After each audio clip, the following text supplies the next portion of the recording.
ये कहानी एक ऐसे व्यक्ति की है जो ट्रेन में सफर किया करते थे। अपने दफ्तर ये आते थे और जाते थे और ट्रेन की सफर से कुछ ना कुछ रोज नया सीखते थे और घर जाकर के डायरी में लिखते थे कि आज मैंने ट्रेन के सफर में ये सीखा। रोजाना का ये उनका रूटीन था। एक दिन वो अपने ऑफिस के लिए निकले, ट्रेन में जाकर बैठे, ट्रेन रवाना हुई। उनके ठीक सामने वाले सीट पे एक फैमिली बैठी हुई थी। बच्चे खिलखिला रहे थे, बातें बातें चल रही थी। तभी एक पानी बेचने वाला लड़का उनकी कोच से गुजर रहा था।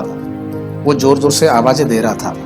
इनके सामने वाली सीट पे जो फैमिली बैठी हुई थी उसमें एक भाई साहब थे। उन्होंने पूछा, बेटा पानी की बोतल कितने की दी? तो उस लड़के ने बोला, भैया 20 रुपए की बोतल है। तो उस भाई साहब ने बोला कि ये 15 की बोतल 20 में क्यों बेच रहे हो, 15 रुपए में दे दो। तो वो जो पानी बेच रहा लड़का था वो सिर्फ मुस्कुराया, कुछ नहीं बोला और चुपचाप आगे बढ़ गया। ये जो भाई साहब सामने की सीट पे बैठे हुए थे, जो रोजाना लिखते थे कि आज क्या सीखा, इनको कुछ लगा, अंदर से जिज्ञासा हुई उस लड़के के मुस्कुराने के बारे में। ये फटाफट उस लड़के के पीछे गए कि आज मुझे ये कुछ बढ़िया सी सीख दे देगा कि क्या करना चाहिए लाइफ में। ये लड़का मुस्कुरा के कैसे चला गया? उसने जिद बहस बिल्कुल नहीं की। वो उस लड़के के पीछे पीछे निकले। वो लड़का पानी बेचते बेचते इस कोच से दूसरे कोच तक आगे बढ़ चुका था। उसे जाकर उसने रोका और पूछा, भाई एक बात बताओ, मैं तुमसे कुछ पूछना चाहता हूँ। तुम अभी मेरे कोच में थे, वहां पे एक फैमिली थी, याद आया? वो बंदा तुमसे बोल रहा था कि 15 की बोतल 20 में क्यों बेच रहे हो, तो तुमने कुछ नहीं बोला। वहां से तुम चुपचाप आगे बढ़ गए। मतलब ऐसा क्यों? तुम्हें गुस्सा क्यों नहीं आया?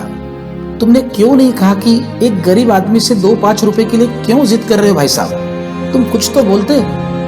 तो फिर उस लड़के ने कहा, वो जो भाई साहब बैठे हुए थे दरअसल उनको पानी पीना ही नहीं था, उनको प्यास ही नहीं लगी थी।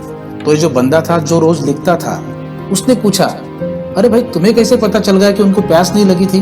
तुम क्या अंतर्यामी हो सकता है उन्हें प्यास लगी हो।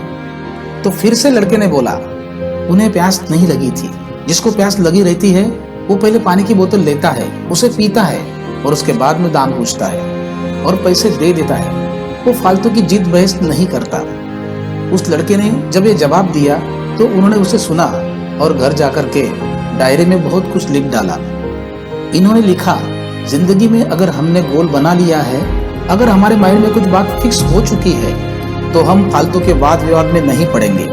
लेकिन हमारा गोल ही फिक्स नहीं है और अगर हमें पता ही नहीं है कि हमें क्या करना है अपने लाइफ में, तो बहुत सारी कमियां हम अपने जिंदगी के गोल में डाल देते हैं और दिन भी ऐसे ही निकलते रहते हैं और बस इसी चक्कर में हम टाइम पूरा खत्म कर देते हैं। खास करके जो स्टूडेंट्स इस कहानी को सुन रहे हैं, मैं उनको बोलना चाहता हूँ, अपने गोल को फिक्स कीजिए।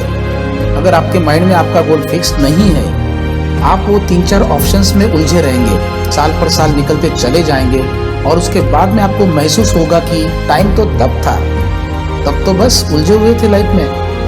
भाई और बहनों, सबसे पहले अपने गोल को फिक्स कीजिए और फिर वाद विवाद में पड़ने वाली बात आएगी ही नहीं। धन्यवाद।